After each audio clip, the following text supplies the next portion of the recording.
The house that spoke in whispers, Boulder, Colorado. Christmas night, 1996. The snow had settled like powdered sugar over a postcard town. Everything looked perfect. Too perfect. Inside the Grand Ramsey home, twinkling lights still flickered. A half-finished dollhouse lay under the tree, and 6-year-old John Bennett Patricia Ramsey had just dazzled another pageant stage days earlier. She was the all-American girl with the Hollywood smile. Blonde curls, pink cheeks, flawless performances.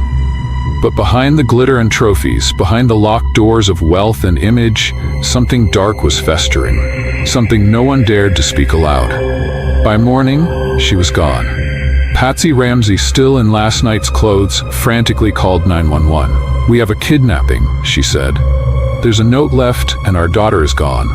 But what should have triggered an airtight response, lockdown, forensic sweep, immediate grid search, turned into chaos. Friends arrived, detectives wandered, crime scene compromised before it began. And then came the twist that even Hollywood would reject as unbelievable. John Bennett was found hours later in the basement, inside the house all along.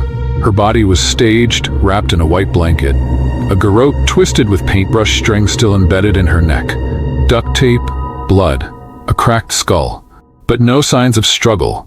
The world gasped, and the walls of the Ramsey home sealed tighter than ever. Hey, would you like to be a part of us on this channel? Click on the subscribe button now to join us on Crime Whispers. Turn on your notifications and leave us a like. The ransom note, a window into the mind. The note was 2.5 pages long, almost unheard of in legitimate kidnappings. It used strange phrases like foreign faction and don't try to grow a brain. It was theatrical, bizarrely well-written, and oddly specific, demanding exactly $118,000, the amount of John Ramsey's recent bonus. Psychologically, this wasn't a note written in panic or haste. This was composed, deliberate, and intimate. Profilers believed the note wasn't written by a stranger. It came from someone who knew the family's financial details and had the luxury of time. That's not normal. No intruder stays to write a novella. Want to know what makes this even darker? Experts say the note almost mimics movie lines, like Speed and Dirty Harry. That suggests a disturbed sense of performance, or someone trying to mask their actions behind pop culture chaos. Either way, it pointed inward, not outward. But the authorities split. Boulder PD leaned toward the Ramseys. The district attorney's office leaned toward an intruder. And that crack? It became a canyon. Justice fell through it. The public facade, a family of masks. John and Patsy Ramsey were polished, rehearsed, and protective of their image. From day one, they hired attorneys, PR teams, and refused formal police interviews without conditions. Now that doesn't make them guilty. It makes them rich and strategic. But here's the thing. Grief doesn't act. It erupts. The Ramseys seemed controlled, not broken, just inconvenienced. Psychologists noted the lack of emotional congruence. The parental effect didn't match the horror. When asked what happened to John Bennett, Patsy would drift into vague spiritual statements. John often deflected. And Burke? Silent. He wasn't formally interviewed until months later. This wasn't a family demanding answers. This was a family shielding themselves from the world, and maybe from each other. Behind closed doors, a psychological pressure cooker. Child pageantry, public perfection, wealth, religion, control. John Bennett's life was curated, every smile rehearsed, every dress ironed into place. But control in the public eye often masks chaos behind the curtain. Several psychological red flags were buried in autopsy findings. Old injuries, possible signs of prior abuse. Yet the case never dug deep into the family's dynamics. Why? Theories spiraled. Did someone in the house snap? Was it accidental, covered up in panic? Was it intentional, born from deeper rage? These are the questions that still burn. The truth, if it lived in that house, never left it. And yet, the evidence was right there. Let's be real. The case was botched, period. The body was moved, the home was never sealed, friends contaminated the scene, the ransom note was handled without gloves, the family was given hours before formal interviews. What do you think about this tragic event? Please leave your thoughts in the comment section. And tell us where you are watching from. Your engagement helps us grow this channel. From a psychological profiling standpoint, the killer displayed control, familiarity, and confidence. This wasn't the work of a deranged stranger. It was someone who knew where to go, how to manipulate, and how to make investigators second-guess what they saw. But instead of pressing inward, authorities began playing politics. Image mattered. Boulder wasn't ready to charge a prestigious family. And so, the cracks grew. It's often said that monsters hide in plain sight, but in Boulder, they weren't hiding. They were dressed as neighbors, friends, and pageant judges. They were the ones who knew the layout of the Ramsey house, the sound of John Bennett's laugh, and the rhythm of the family's routines. And some of them knew too much. The Santa Claus who stayed too long. Bill McReynolds was a retired journalism professor and local fixture who played Santa Claus at Christmas parties, including the Ramseys. He had been in their home just days before John Bennett was found dead. On the surface, he was harmless, jolly even. But when the case exploded, some bizarre facts emerged. His wife had written a play about a child murdered in a basement. He brought glitter from John Bennett's party with him during surgery, claiming it was sacred. He told John Bennett she was special and would receive a secret gift after Christmas. Creepy? Yes.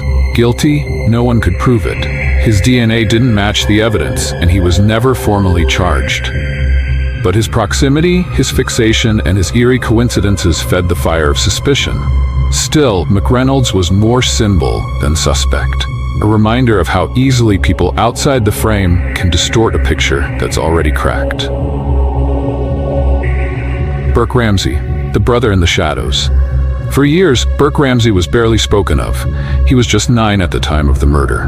But in the public's mind, silence can be just as loud as screams. In 2016, he appeared in a widely watched Dr. Phil interview, and his behavior made headlines. He smiled frequently. He deflected. He seemed strange. Not in the way that screams guilty, but in the way that suggests a life deeply shaped by trauma and secrecy. Many speculated, did Burke accidentally kill his sister in a fit of anger? Was it over a snack, a toy, a tantrum? If so, did the parents cover it up to protect their remaining child? Autopsy reports revealed pineapple in John Bennett's stomach. A bowl of pineapple and milk was found on the kitchen table, fingerprints belonging to Patsy and Burke on it. But Patsy denied John Bennett ever ate it. So what gives?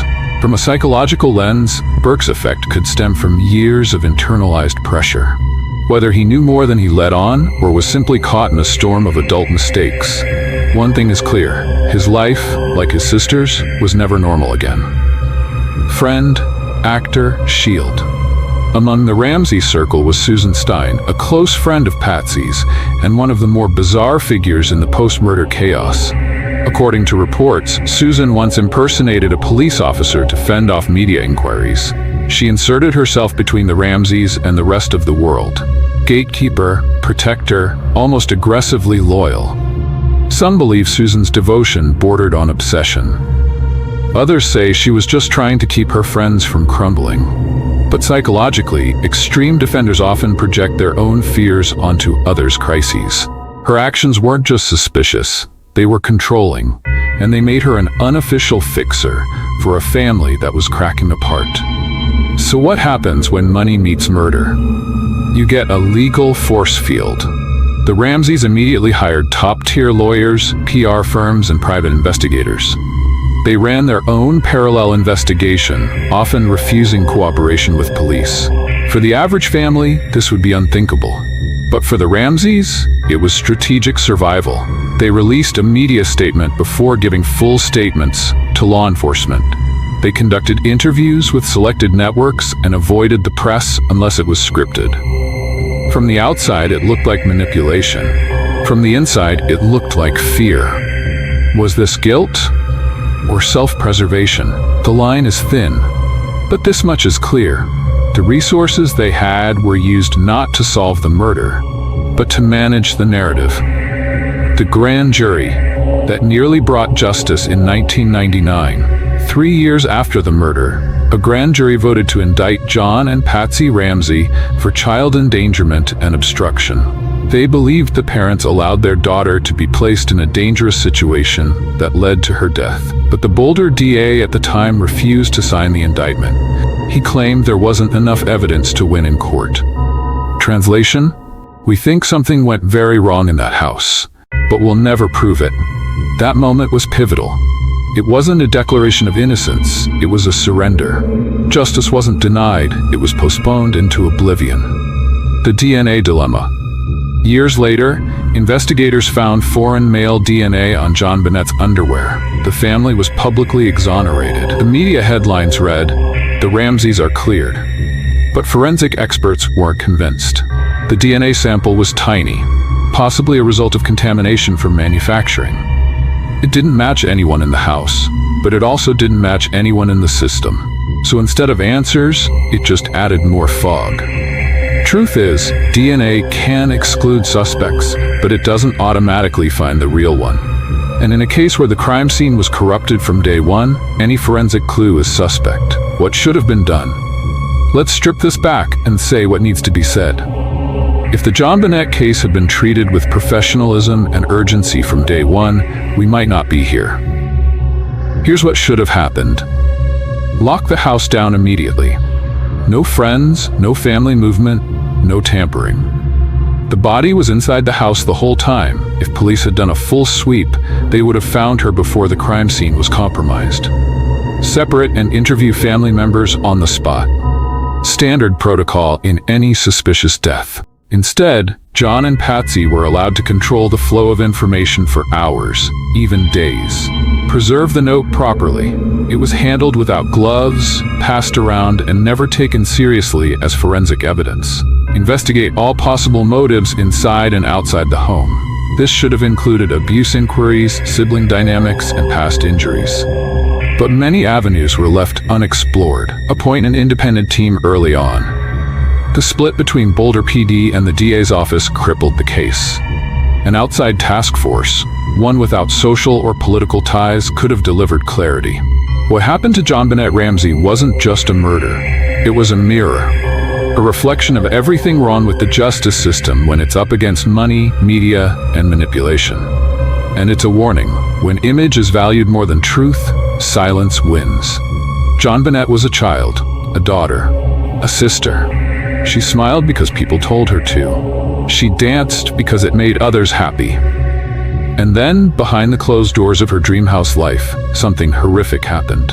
Whether it was rage or sickness, accident or ritual, we may never know. But the cover-up? That's not a mystery. Too many people chose to protect a family's reputation over a child's life. Too many officials prioritized diplomacy over duty. Too many friends, fixers, and followers played roles in a theater of denial, while John Bonnett's voice went unheard. Nearly 30 years later, the case remains unsolved. New DNA testing is still proposed. Documentaries still rehash the theories. Reddit still debates every frame of the interviews, and her grave still collects flowers from strangers. But real justice isn't flowers. It's truth. And truth in this case has been buried deeper than John Bonnett ever was. So we ask, not who did it, but who was protected? We ask, not why didn't they speak, but who made sure they stayed silent? And we remember John Bonnett Ramsey not as a pageant queen, not as a cold case, but as a symbol of a system that failed the innocent. A child died in a house full of people, and somehow no one saw anything. That is the most terrifying truth of all. Thanks for watching Crime Whispers. If this story gripped you, like, comment, share, and don't forget to subscribe for more disturbing true crime stories that lurk in plain sight. Thanks for watching, and see you in the next video.